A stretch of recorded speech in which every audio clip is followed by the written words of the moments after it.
Paisley Ellis didn't expect her night to end with a stranger's hand gripping her wrist outside a neon-lit club in downtown Chicago, but that's exactly what happened. "Let go of me," she snapped, yanking her arm back, her heels scraping against the wet pavement. Her voice was sharp, but the drunk man blocking her path didn't budge. The street buzzed with distant music and honking cars, but no one stopped. People glanced, but no one moved until he did. "Hey," a deep voice barked from behind. The man turned just in time to get shoved hard by someone with broad shoulders and fire in his eyes. "Back off," the stranger growled, stepping between them like a wall of muscle and fury. The drunk guy muttered something and staggered off, disappearing into the crowd. Paisley stood frozen, heart racing. Her savior turned toward her. "You okay?" His voice was low, steady, protective. She stared at him. He wore a worn leather jacket over a faded gray hoodie, jeans that had seen better days, and a pair of beat-up sneakers. He looked like he hadn't slept in days, and yet there was something calm about him, something solid. "I'm fine," she said, straightening her coat and brushing her hair behind her ear, her fingers still shaking. "Thanks." He nodded and looked like he was about to walk off when she said, "Wait." He paused. "I'm Paisley." He hesitated. "Darren," she offered a small smile. "You saved me back there." He looked uncomfortable, like he didn't want credit. "Did what anyone should have done. Not many people do." He gave a soft shrug, then glanced toward the bus stopped down the street. "I gotta catch the last ride home." "Let me call you a car," she said quickly. "It's the least I can do." His eyes narrowed a little. "You don't have to, I want to." He looked like he might argue, but then he nodded. "All right." She pulled out her phone and tapped a few times. "Where to?" "Ridgeview," he said. "Off 17th. She raised her eyebrows. That was a good 30 minutes out. No wonder he looked so exhausted.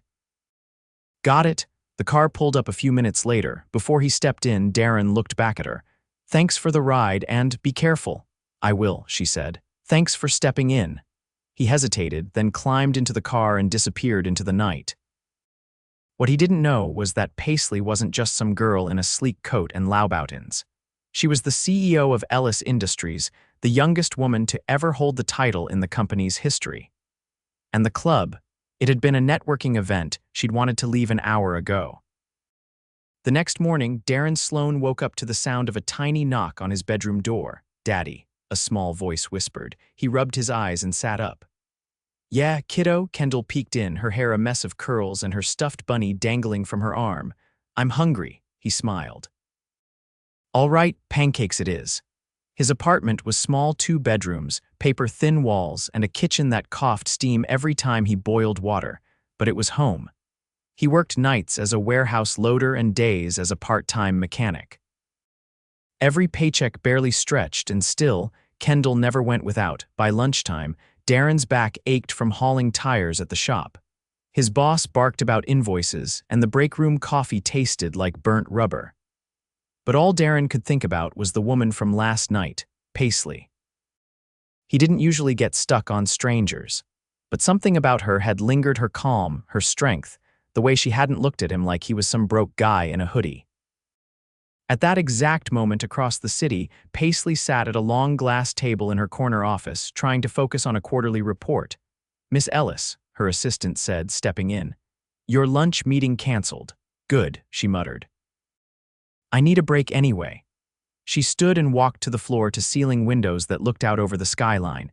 Her reflection stared back, flawless makeup, structured blazer, a woman who was always in control. Except last night she hadn't been. She'd felt scared, powerless. And it wasn't her security team or her status that had saved her. It was a man in a threadbare hoodie who had nothing to gain and had done it anyway. That evening, fate, or maybe something better, threw them together again. Paisley had stopped at a tiny hole-in-the-wall auto shop after her car started making a strange noise. She walked through the open garage door, heels clicking. "Hi. My car's making this weird rattling." Darren looked up from behind the hood of a truck, his eyes widened. "You?" she blinked. "You work here?" He wiped his hands on a rag, looking caught off guard. "Yeah, guess fate thinks we're not done," she smiled. "Guess not."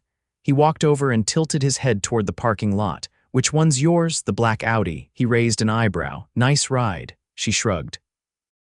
"Company car." He didn't ask, didn't prod, just nodded and walked over to check it out. You free for coffee while I take a look? She hesitated, then nodded. Yeah, I am.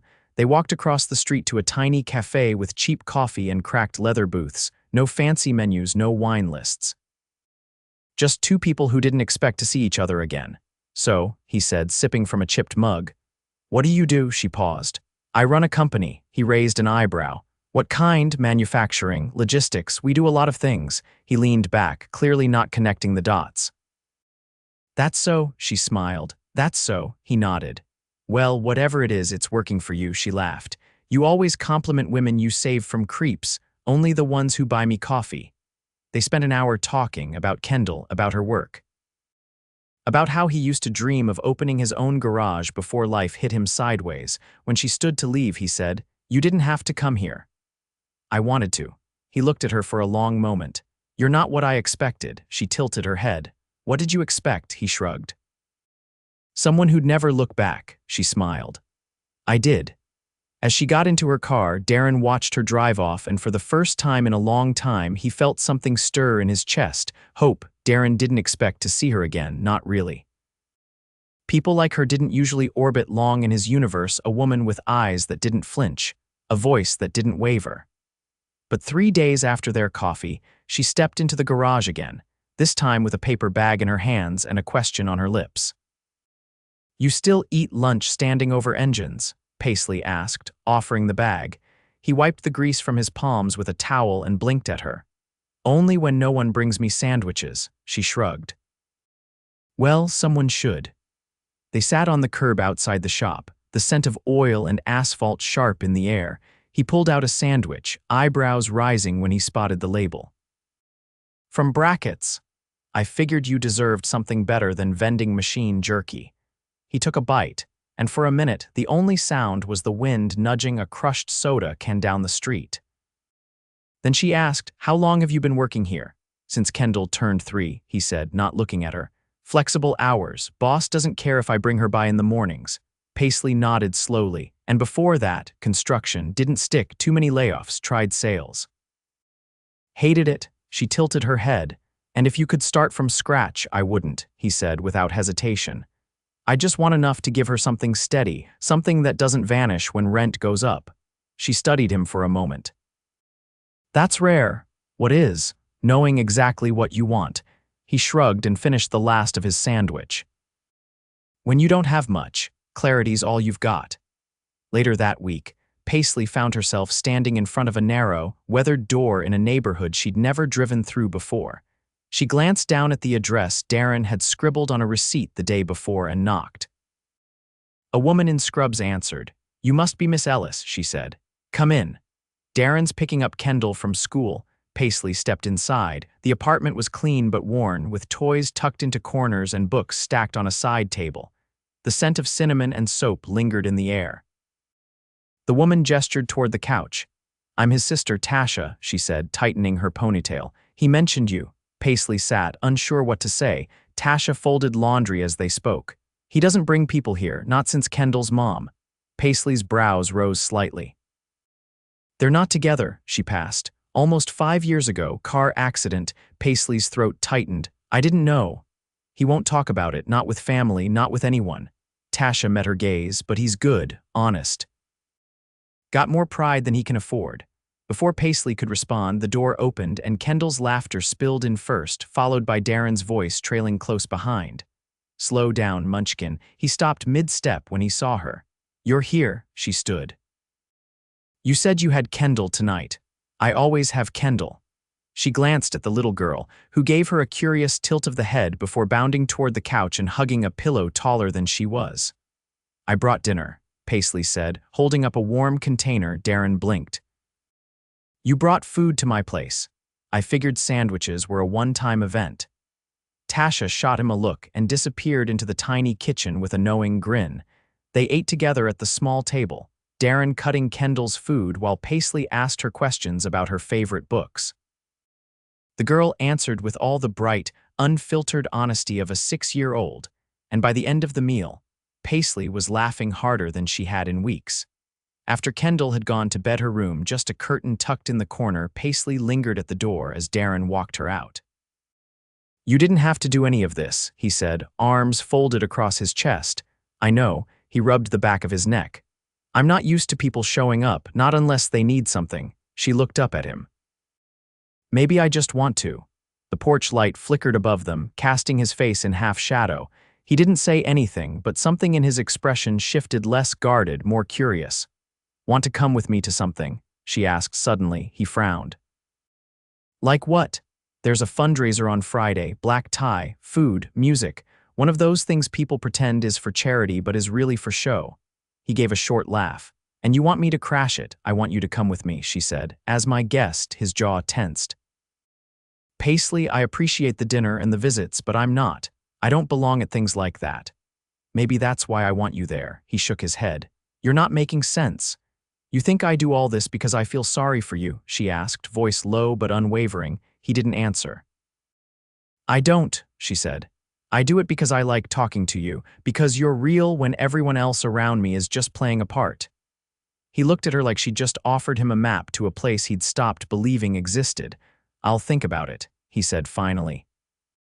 She nodded, stepping down the stairs. "Don't take too long." She was gone before he could respond, her perfume still lingering in the air long after the sound of her heels faded down the street. Inside, Kendall stirred in her sleep, and Darren leaned against the doorframe, staring out into the night. He'd built walls for years. But for the first time, someone wasn't just knocking. She was walking straight through.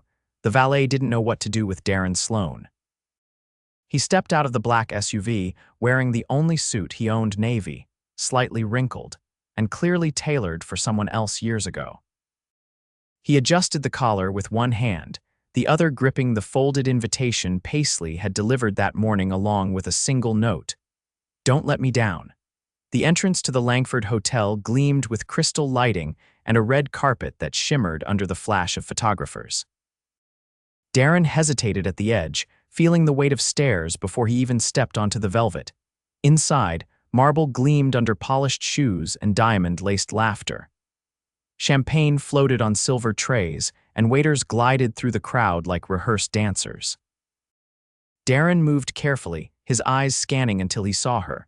Paisley stood in front of a wall of white roses, her dress a midnight blue that hugged her like it had been made for her skin alone.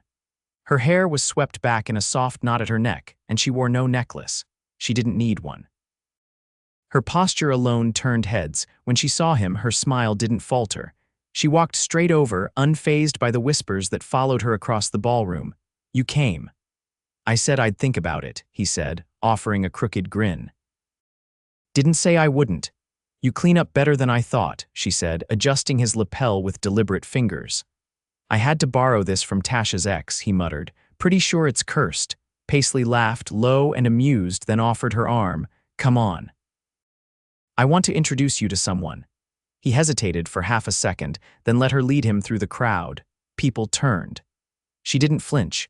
She brought him to a tall man with silver hair and a face that looked like it had been carved out of marble and approved by shareholders. "Darren, this is Harris Langford. He owns the venue." Langford gave a polite nod, but his eyes flicked to Darren's shoes before settling back on Paisley. "And you are her date," Darren said evenly, Langford's lips pressed together. "Charming." Paisley's voice cut through the tension. "Harris, Darren helped me out of a difficult situation recently. I invited him personally." Langford didn't argue, but the dismissive glance said enough. Darren had seen that look before from landlords, from managers, from men in offices too cold for second chances. He leaned close to her ear as they moved away. "You sure I'm not tanking your stock value right now?" "They'll recover," she said, eyes ahead. "They always do." The live auction began in the next room, and guests trickled in. Paisley led him to a table near the back, away from the spotlight. She didn't explain. She didn't need to. He looked around at the glittering gowns, the polished words, the way conversations curled with practiced charm. "Is this every Friday for you?" "Not always so formal," she said, sipping from her flute. "But yes. This is the part they don't write about in Forbes. You look like you belong." "I learned how to. Belonging is just a costume." He looked at her for a moment. "And what do you wear when you're not pretending?" She tilted her head. That's what I'm still figuring out. They watched as the auctioneer rattled off bids for a weekend yacht trip.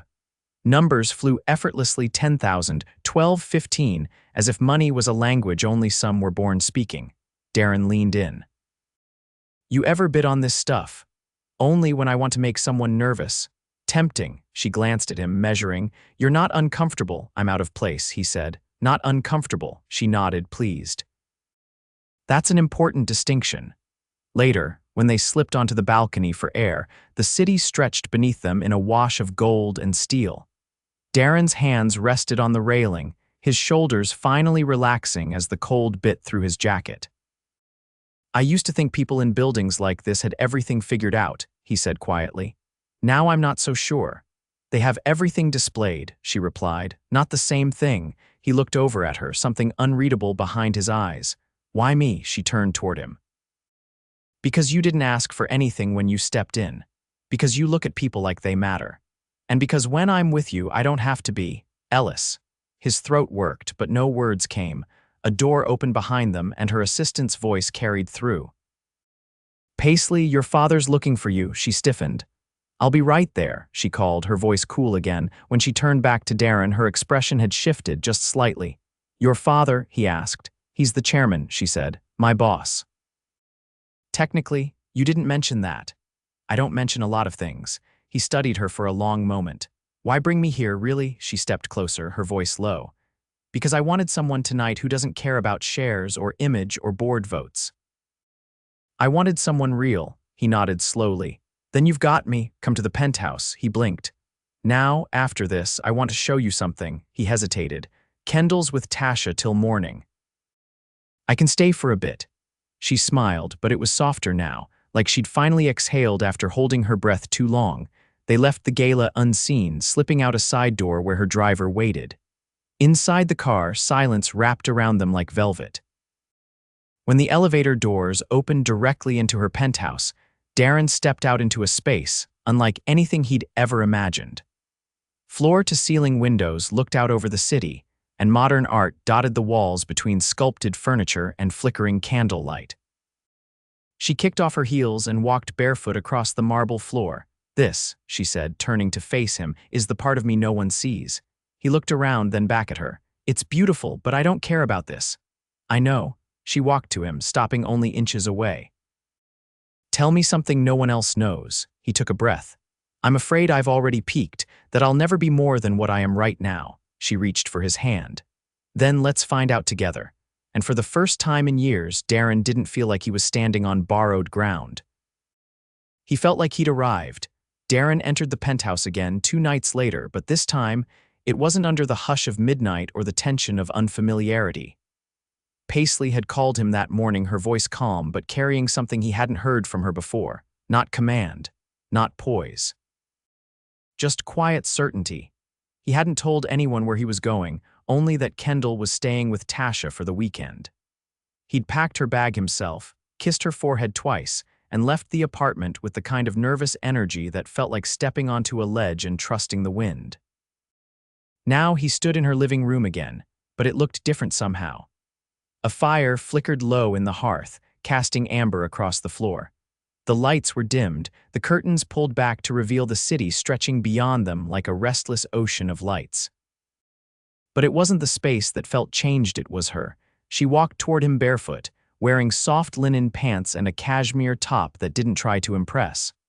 Her hair was down, and her face was free of makeup. She looked like someone who had peeled away every layer she wore for the world and left only the truth behind. I asked you here because I needed tonight to be real, she said. He nodded once. I'm here because I want the same. She led him to the kitchen, where 2 plates were already set on the island, nothing catered, no silver trays, just pasta and roasted vegetables, the scent warm and familiar. I cooked, she said, sliding into a stool. Don't look so shocked. I'm just trying to imagine you grocery shopping. I didn't say I bought the ingredients today, she replied, but I've been known to boil water without supervision. He laughed, then sat across from her. They ate without filler words, the silence between them easy for the first time, like a space they both understood how to live inside. After a while, she set down her fork and looked at him without flinching. "My father's stepping down in the fall." His eyes narrowed. "You didn't tell me that."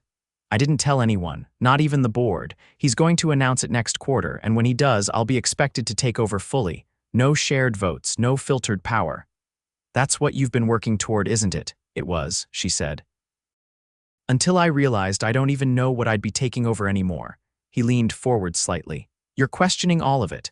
"I'm questioning whether it's still mine," she said, "or if I'm just holding something that was never meant to be carried this way."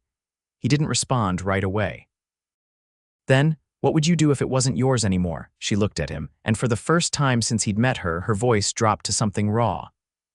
"I'd start something that mattered, something that gave people like you a shot, real training, real jobs, real ownership, not just charity. Not just quotas." He blinked, caught off guard. "That's a long fall from a penthouse." "I'm not afraid of falling anymore," she said. "Not if I know where I'm landing." He stared at her, then shook his head slowly. "You're not who I thought you were." "No," she said, "but maybe I'm finally who I need to be." They stood at the windows afterward, watching the city breathe beneath them. He turned to her, his voice quiet. "I've never asked for anything from you, I know, but I need to know where this is going." She stepped closer. "So do I. I've got a daughter," he said. "A life that doesn't bend easy." "I don't want it to," she said. "I want it to stay exactly how it is. Just with me in it." He exhaled, his hand brushing hers.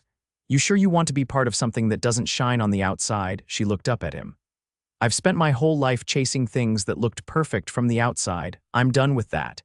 His hand closed around hers. "Then come meet her, not in passing, really meet her." She didn't hesitate. "Tomorrow." The next afternoon, Darren watched from the kitchen doorway as Paisley sat on the floor of Tasha's apartment, her heels traded for sneakers, her blazer left in the car. Kendall sat beside her, tongue between her teeth as she concentrated on stacking plastic blocks into a crooked tower. "She only likes people who don't treat her like a prop," Tasha said quietly. "She's not a prop," Paisley answered, not turning away from the little girl. "She's the center of the whole story."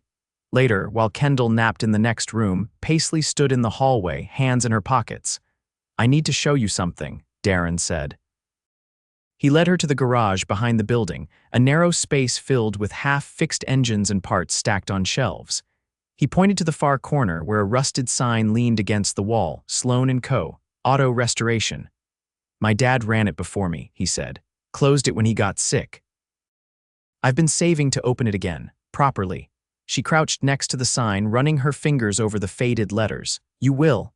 I don't want a handout. I'm not offering one," she said, standing. "I'm offering a partnership." He looked at her like she'd spoken in another language. "I've got some capital," she said. "You've got the vision. I don't want to own it. I want to invest in you." He shook his head slowly. "You're serious." "I don't make promises I can't keep." He stepped forward, then stopped. "This isn't just business anymore." "It never was," she said. They left the garage hand in hand, the wind warm as it pushed through the alley. 2 months later, Sloane & Co. opened its doors again under new ownership. Darren handled the work bays. Paisley oversaw the business side. The official paperwork listed them both equally. Paisley left Ellis Industries the same week, announcing a foundation to support community-owned trades in underfunded neighborhoods. The media scrambled, headlines exploded, but she didn't flinch. She stood beside Darren at the ribbon cutting with Kendall between them, holding the scissors like a prize. "This isn't the ending," Paisley said as they watched the first customers pull in.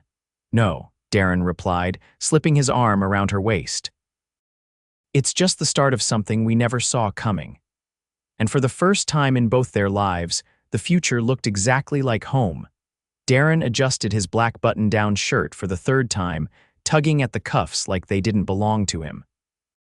He stood in the narrow hallway behind the newly renovated office space above the auto shop, where a wooden sign now hung with bold white lettering. "Sloane & Co., Community Garage Empowerment Through Craft." Paisley emerged from the office, barefoot and holding 2 mugs of coffee. Her hair was in a loose braid over one shoulder, a pencil tucked behind her ear. "You've been pacing for 15 minutes, she said, handing him a mug. "You're wearing out the floor. This meeting's different," Darren muttered. We've never pitched to a city rep before. She leaned against the wall beside him. That's why I'm doing most of the talking. He shot her a look. Thanks for the vote of confidence. You're great with people. You're just terrible with suits. He couldn't argue. But when the knock came, and the door opened to reveal a sharply dressed woman with a clipped smile and a leather portfolio tucked under her arm, Darren straightened instinctively. The meeting lasted nearly an hour. Paisley walked the official through the new apprenticeship program they'd built: classes, hands-on training, financial literacy workshops. Darren explained the mentorship side, how local teens would shadow mechanics and learn real skills, not just theory. The rep asked precise questions. Darren answered each one without stumbling. By the time she left, promising to push the grant forward for approval, Darren collapsed into the worn leather chair in the corner of the office. You didn't even flinch, Paisley said, sitting on the desk. I wanted to throw up the entire time, she grinned. You're still standing. He looked around the room, the blueprints pinned to the board, the framed photo of Kendall in her graduation cap from preschool, the slowly filling calendar of upcoming workshops. Feels like this is becoming something.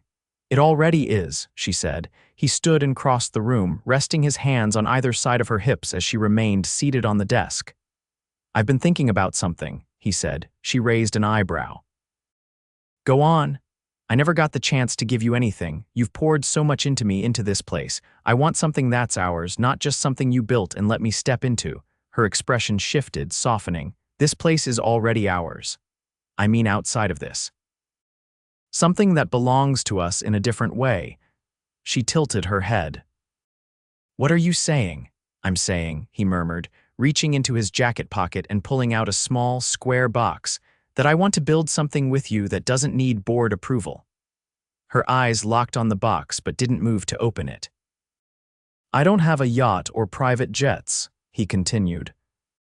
But I've got a little girl who already thinks you're magic, a business that's finally standing on its own, and a love I never thought I'd get to feel again. He opened the box to reveal a delicate ring, a thin gold band with a single diamond shaped like a teardrop, modest but elegant. Marry me, Paisley. She didn't hesitate. Yes. He let out a long breath as if he'd been holding the air in his lungs for weeks. She pulled him into a kiss that wasn't careful or calculated, but full of gratitude and promise, and something deeper than either of them had words for. They told Kendall that night over dinner. She blinked twice, then grinned and asked, Does this mean we all get to live in the same house now? Darren turned to Paisley. That depends. Are we keeping the penthouse or moving into my 2-bedroom castle? Paisley rested her chin on her palm. We'll find something together, somewhere with a garden. Can I get a dog? Kendall asked. We'll see, Darren said, laughing. They held the wedding in the restored garage. Strings of lights hung from the rafters, folding chairs arranged around the lifted car platform, and wildflowers in mason jars scattered across every surface. Tasha officiated, Kendall held the ring, and every apprentice who'd come through their program stood grinning in the back row, wearing matching coveralls with the shop's logo. Paisley didn't wear a veil. She wore a linen dress that moved like wind and a smile that made Darren forget every hardship that had ever tried to drown him. After the vows, they danced to an old record player someone had dragged in, spinning slowly between workbenches and tool chests. Darren rested his forehead against hers. Remember when you said you were afraid you'd already peaked? She whispered. He nodded. You were wrong. They honeymooned in a rented cabin by a lake in Michigan, far from gala halls and deadlines. They cooked together, read books by the fireplace, and let Kendall run barefoot through the wild grass, chasing dragonflies until she collapsed giggling in Darren's arms. Back in Chicago, the shop continued to grow. The city grant came through, more teens enrolled, local businesses partnered. And every Friday afternoon, Darren closed the garage early, locked the doors, and took Paisley and Kendall to the same diner down the street where they'd first had coffee. One warm autumn evening, as they walked home with takeout boxes and Kendall skipping ahead of them, Paisley paused under a street lamp. Darren turned to her. What? She reached into her coat pocket and pulled out a folded piece of paper. The foundation wants to do a profile on our story. They want to call it Legacy in Motion, he laughed. Sounds fancy. They asked how I'd describe us in one sentence. What you say? She looked up at him. I said we were built from the ground up, no shortcuts, just love and grit and a hell of a lot of oil stains.